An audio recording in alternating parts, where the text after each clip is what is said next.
क्या होता अगर आपकी मेहनत और सपने एक साथ टकराते हैं? क्या होता अगर किसी की जीत की राह में कई मुश्किलें खड़ी हों?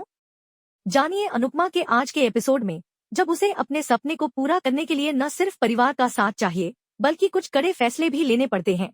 आज के एपिसोड की शुरुआत में राही यह ठान लेती है कि वह अब अपने डांस पर पूरा ध्यान देगी क्योंकि उसे अपने परिवार का पूरा समर्थन मिल रहा है। वह डांस प्रतियोगिता जीतने की चाहत और उत्साह से भर उठती है। यह सुनकर उसका परिवार भी खुशी से झूम उठता है और सभी उसे हर कदम पर सहयोग देने का वादा करते हैं।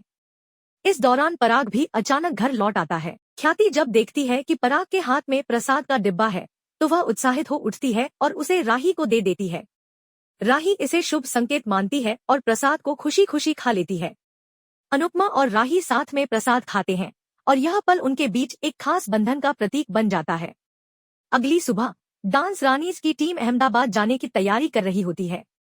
जसप्रीत रीता की सास से पूछती है कि उसने इतना सारा सामान क्यों पैक किया है। रीता की सास बताती है कि रीता अपने रिश्तेदार के यहाँ ठहरने जा रही है, इसलिए उसे खाली हाथ नहीं जाना चाहिए। लेकिन जसप्रीत यह कहती है कि रीता उनके साथ होटल में रहेगी। इस पर रीता की सास नाराज हो जाती है और कहती है कि अगर ऐसा हुआ तो रिश्तेदार नाराज हो जाएंगे। लेकिन अंत में भारती और जसप्रीत मिलकर रीता की सास को मना ही लेती हैं और वह मान जाती हैं। इसके बाद सरिता के पति उसे आश्वस्त करते हैं और कहते हैं कि अब उसे घर की चिंता करने की जरूरत नहीं है, वह सब संभाल लेगा। यह देखकर सभी हैरान होते हैं और खुश हो जाते हैं। सभी अनुपमा का इंतजार कर रहे होते हैं, लेकिन अनुपमा अपने बीते समय में खोई हुई होती है। उसे आर्यन की मौत का सारा कष्ट और दर्द याद आता है और साथ ही राही का गुस्सा भी। वह सोचती है कि कैसे उसकी जिंदगी में कई मोड़ आए जिनसे वह अब तक उबर नहीं पाई है। इसी बीच जसप्रीत और भारती अनुपमा को ढूंढते हुए आते हैं और उसे चलने के लिए कहते हैं। अनुपमा भावुक होकर कहती है कि जब वह अहमदाबाद से निकली थी, तब उसे पता भी नहीं था कि वह कभी वापस आएगी।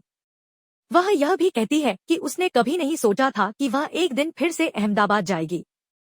भारती उसे समझाती है कि जो होता है वह अच्छे के लिए होता है। अनुपमा यह सुनकर सहमति देती है और कहती है, शायद भगवान की यही मर्जी थी कि मुझे यह सब करना था। वह यह भी कहती है कि वह अपने डांस पर कोई असर नहीं पड़ने देगी और पूरी तरह से प्रतियोगिता पर ध्यान लगाएगी। जसप्रीत उसे भरोसा दिलाती है कि सबको उस पर पूरा विश्वास है। अनुपमा भगवान का आशीर्वाद लेती है और शंख बजाती है। फिर सभी पूरे जोश के साथ अहमदाबाद के लिए रवाना हो जाते हैं। वहीं दूसरी ओर प्रार्थना और अंश हॉस्पिटल से बाहर आ रहे होते हैं। प्रार्थना सोचती है कि अब उसकी जिंदगी में लड़ाई खत्म हो चुकी है। तभी गौतम वहां आकर गुस्से में प्रार्थना से कहता है, तुमने मुझे तलाक कैसे दे दिया। यह सुनकर अंश गौतम को धक्का दे देता है और दोनों के बीच कहासुनी हो जाती है। गौतम पब्लिक में चिल्लाकर कहता है कि प्रार्थना ने उसे तलाक दे दिया है और अब वह अपने प्रेमी के साथ मस्ती कर रही है। वह जनता से सहानुभूति लेने की कोशिश करता है, लेकिन अंश गौतम से भिड़ जाता है। गौतम उसे धमकी देता है कि वह प्रार्थना की इमेज को बर्बाद कर देगा।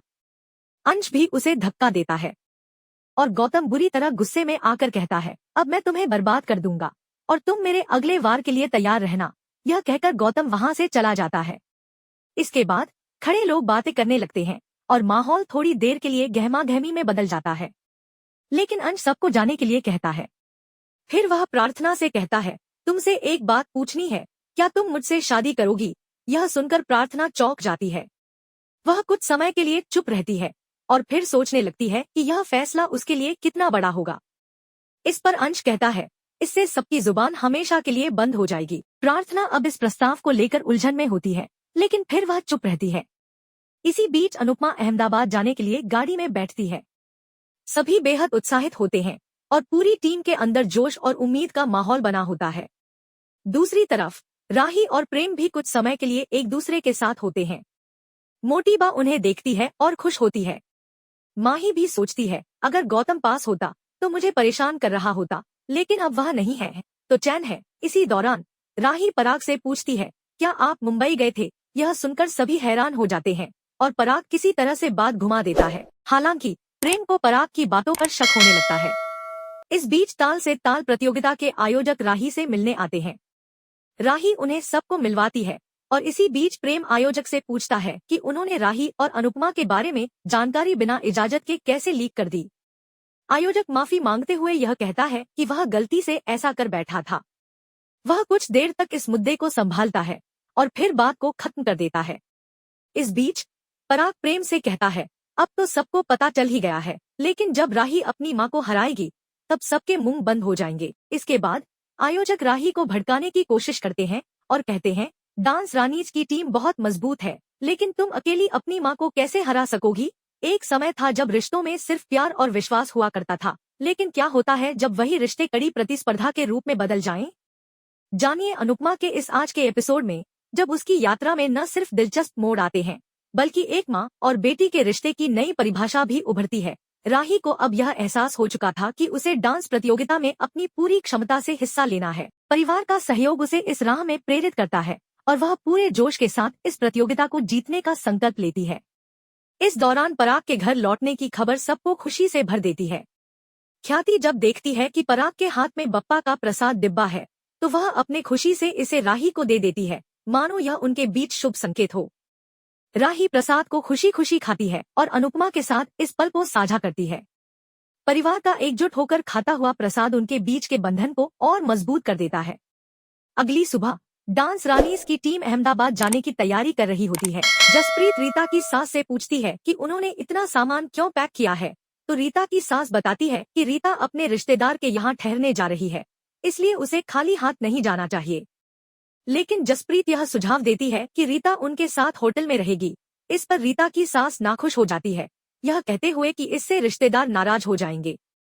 फिर भी भारती और जसप्रीत मिलकर रीता की सास को समझाती हैं और वह अंत में मान जाती है। इस बीच सरिता के पति उसे यह भरोसा दिलाते हैं कि घर की चिंता करने की कोई जरूरत नहीं है, वह सब कुछ संभाल लेगा। यह देखकर सभी हैरान होते हैं और खुश हो जाते हैं। इस बीच अनुपमा अपने पुराने दिनों की यादों में खोई हुई होती है। उसे आर्यन की मौत और राही के गुस्से की बातें याद आती हैं। जैसे ही जसप्रीत और भारती उसे ढूंढते हुए आते हैं, अनुपमा भावुक होकर उन्हें बताती है कि जब वह अहमदाबाद से निकली थी, तब उसने कभी सोचा नहीं था कि वह एक दिन फिर से यहाँ आएगी। भारती उसे समझाती है कि जो कुछ भी होता है वह अच्छे के लिए होता है, और अनुपमा भी सहमत हो जाती है, यह कहते हुए कि शायद भगवान की यही मर्जी है कि वह यहाँ तक पहुँचे। वह आश्वस्त करती है कि वह अपने डांस पर इसका कोई असर नहीं पड़ने देगी। जसप्रीत उसे भरोसा दिलाती है कि सबको उस पर पूरा विश्वास है। इसके बाद अनुपमा भगवान का आशीर्वाद लेने के लिए शंख बजाती है और सभी अहमदाबाद के लिए रवाना हो जाते हैं। वहीं दूसरी ओर प्रार्थना और अंश हॉस्पिटल से बाहर आ रहे होते हैं। प्रार्थना का मन अब शांत हो चुका होता है, लेकिन गौतम अचानक प्रकट हो जाता है और गुस्से में कहता है, तुमने मुझे तलाक कैसे दे दिया? अंश और गौतम के बीच एक तूफान सा बन जाता है जब गौतम पब्लिक में चिल्लाकर यह कहता है कि प्रार्थना ने उसे तलाक दे दिया है और अब वह अपने प्रेमी के साथ मस्ती कर रही है। वह लोगों से सहानुभूति लेने की कोशिश करता है, लेकिन अंश गौतम को धक्का देता है। गौतम धमकी देता है कि वह प्रार्थना की इमेज को बर्बाद कर देगा और यह कहकर चला जाता है कि अब वह उसे बर्बाद करने वाला है। इस पर अंश उसे चेतावनी देता है कि अगर उसने प्रार्थना के बारे में कुछ गलत किया तो वह उसे नजरों से गिरा देगा। खड़े लोग बातें करने लगते हैं और माहौल थोड़ा गड़बड़ हो जाता है। फिर अंश प्रार्थना को कहता है कि अगर वह उससे शादी कर ले तो यह सब खत्म हो जाएगा और सभी की जुबानें बंद हो जाएंगी। प्रार्थना थोड़ी देर के लिए चुप रहती है, फिर सोचने लगती है कि क्या यह सही कदम होगा। जब अनुपमा अपनी टीम के साथ अहमदाबाद पहुंचती है तो वह पुरानी यादों में खो जाती है। टीम के पोस्टर देखकर सभी खुश होते हैं, लेकिन अनुपमा का मन बेचैन हो उठता है क्योंकि उसे अतीत की यादें परेशान कर रही होती हैं। तभी उसे मंदिर दिखाई देता है और अचानक एक चुनरी उसके पास आती है। अनुपमा तय करती है कि वह मंदिर में दर्शन करने जाएगी और वह सभी से कहती है कि दर्शन करके चलते हैं। सभी सहमत होते हैं। दूसरी तरफ राही और प्रेम मंदिर में हवन कर रहे होते हैं। माही, परी और पराग भगवान से प्रार्थना करते हैं, जबकि ख्याति अनुपमा की हार के लिए प्रार्थना करती है। मोटी बा घर में सुख शांति की प्रार्थना करती है और प्रेम प्रार्थना करता है कि इस प्रतियोगिता में रिश्ते न हारे। राही प्रार्थना करती है कि उसे अपनी माँ के साए से बाहर निकलने की ताकत मिले। अनुपमा भी मंदिर में जाती है और अचानक वह गिरने लगती है। उसी वक्त उसका टकरा जाना राही से हो जाता है और उसका चुन्नी उड़कर राही के सिर पर चली जाती है।